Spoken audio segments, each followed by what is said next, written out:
Assalamualaikum warahmatullahi wabarakatuh. Perkenalkan, nama saya Lutfi Lailia Masito dari D3 Administrasi Keuangan. Di sini saya akan menjelaskan sedikit materi mengenai asuransi. Yang pertama, syarat sahnya perjanjian. Tanpa memenuhi persyaratan kontrak asuransi, sebuah perjanjian asuransi dianggap tidak sah. Syarat tersebut meliputi hak dan tanggung jawab antara perusahaan asuransi sebagai penanggung dan pemegang polis sebagai tertanggung. Perjanjian ini juga sudah diatur dalam Kitab Undang-Undang Hukum Dagang atau KUHD. Syarat khusus asuransi ini biasanya berupa form atau proposal asuransi yang berisi beberapa syarat yang harus dipenuhi oleh tertanggung, di mana perjanjian asuransi bisa dibatalkan. Sesuai dengan pasal 1320 KUH Perdata, perjanjian asuransi bisa dibatalkan jika terjadi hal-hal berikut ini. Pasal 251 KUHD yang isinya menulis keterangan yang keliru atau tidak benar jika tertanggung tidak memberitahu hal-hal yang diketahuinya. Pasal 269 KUHD yang isinya memuat kerugian yang sudah ada sebelum perjanjian asuransi telah ditandatangani. Pasal 272 KUHD yang isinya menulis ketentuan jika tertanggung dengan pemberitahuan melalui pengadilan, membebaskan penanggung dari segala kewajiban yang akan datang. Pasal 282 KUHD ada akalan yang cerdik, penipuan, dan kecurangan dari tertanggung. Pasal 599 KUHD yang isinya jika objek pertanggungan tidak boleh diperdagangkan atas sebuah kapal Indonesia atau kapal asing yang digunakan untuk mengangkut objek pertanggungan menurut peraturan perundang-undangan yang tidak boleh diperdagangkan. Perjanjian yang telah disebutkan detailnya tertuang dalam sebuah polis. Keberadaan polis menjadi bukti kuat bahwa tertanggung dan penanggung terikat dalam kerjasama. Pada pasal 256 ayat 1 KUHD, polis merupakan perjanjian asuransi yang tertulis dalam bentuk akta. Proposal ini diisi dan ditandatangani oleh tertanggung dan harus dianggap sebagai dasar hukum yang tidak bisa dipisahkan dari polis. Proposal juga harus ditandatangani oleh penanggung sehingga perjanjian dianggap sah karena telah disepakati oleh kedua belah pihak, yaitu tertanggung dan penanggung. Intinya adalah suatu perjanjian asuransi baru dianggap sah jika polis sudah dikeluarkan.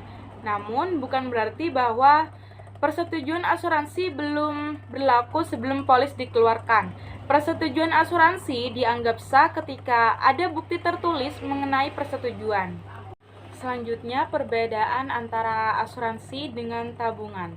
Yang pertama, di dalam asuransi, besarnya uang yang akan diterima dapat ditentukan sendiri oleh pemegang polis saat perjanjian dibuat. Sedangkan di dalam tabungan, besarnya uang yang diterima tergantung kemauan si penanggung. Yang kedua, di dalam asuransi ada unsur keharusan untuk membayar premi secara teratur. Nah, sedangkan di dalam tabungan tidak ada unsur keharusan atau bersifat sukarela.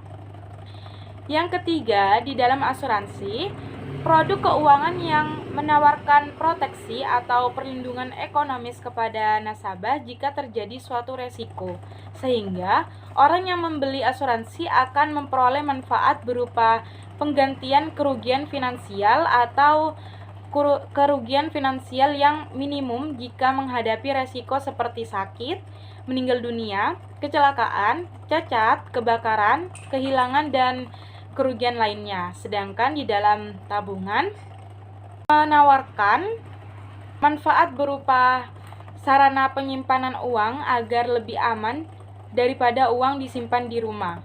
Dengan menyimpan uang di rekening tabungan bank, uang akan terhindar dari resiko pencurian atau rusak akibat dimakan rayap. Baik, selanjutnya ada prinsip asuransi. Yang pertama, prinsip asuransi insurable interest, yaitu jenis investasi yang melindungi apapun yang berkaitan dengan kehilangan finansial.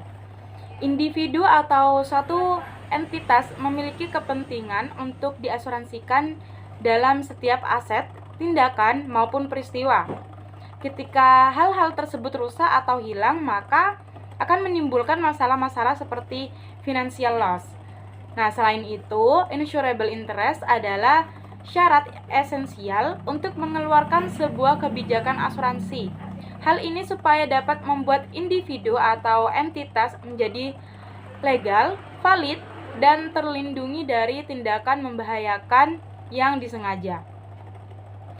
Elemen-elemen atau unsur-unsur yang ada di dalam insurable interest yaitu yang pertama, harus ada harta benda, hak, kepentingan, jiwa dan raga, serta beban tanggung jawab hukum yang dapat diasuransikan.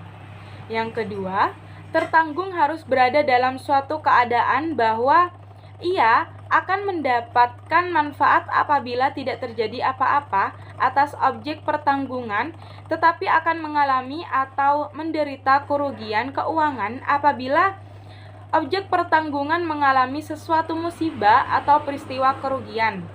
Artinya, tertanggung harus mempunyai hubungan atau kepentingan keuangan atas objek pertanggungan yang bersangkutan.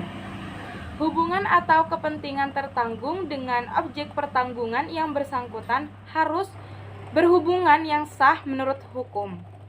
Yang kedua, prinsip asuransi itikat baik.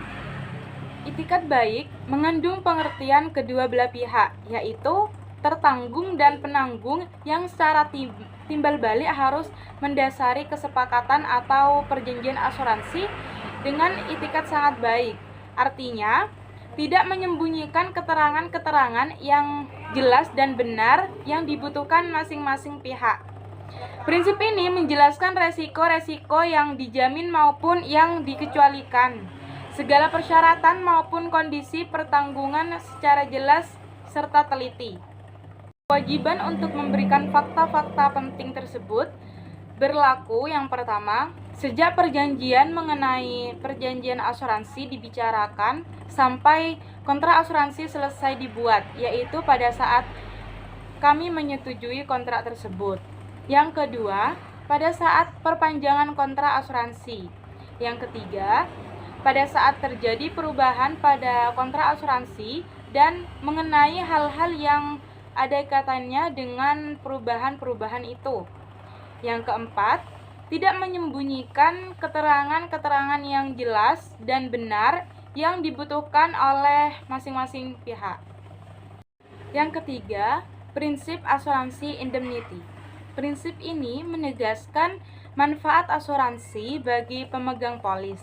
Jadi, asuransi berfungsi mengembalikan posisi keuangan nasabah jika terjadi suatu resiko ke posisi sebelum terjadi resiko. Penggantian kerugian dari asuransi tidak mungkin akan melampaui jumlah kerugian yang sebenarnya terjadi. Penggantian kerugian akan sama dengan jumlah kerugian real yang dialami tertanggung.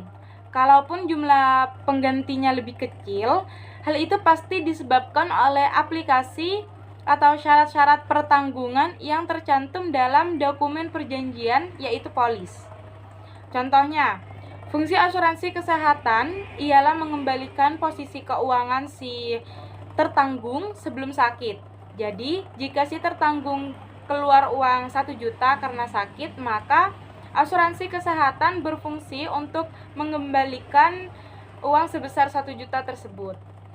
Yang keempat, prinsip asuransi proximate cause. Prinsip ini berkaitan erat dengan masalah terjadinya peristiwa-peristiwa yang dapat menimbulkan kerugian-kerugian keuangan bagi tertanggung. Penggantian kerugian oleh perusahaan asuransi hanya akan dibayarkan apabila peristiwa yang efisien atau dominan menimbulkan kerugian. Nah, itu termasuk dalam jaminan polis asuransi yang bersangkutan. Dalam praktek asuransi, kadang sangat sulit menetapkan sesuatu peristiwa yang dianggap sebagai penyebab yang paling dominan atau paling efisien. Ini menimbulkan kerugian karena ada kalanya peristiwa tersebut tidak merupakan peristiwa tunggal, tetapi merupakan rangkaian peristiwa yang saling berkaitan. Karena hal itu, maka sering terjadi kontroversi dan perdebatan-perdebatan dalam menetapkan kejadian utama penyebab kerugian tersebut. Mungkin hanya itu materi yang saya sampaikan mengenai asuransi. Semoga kita semua dapat mengambil manfaatnya. Dan mohon maaf jika ada salah kata dari perkataan saya tersebut. Wassalamualaikum warahmatullahi wabarakatuh.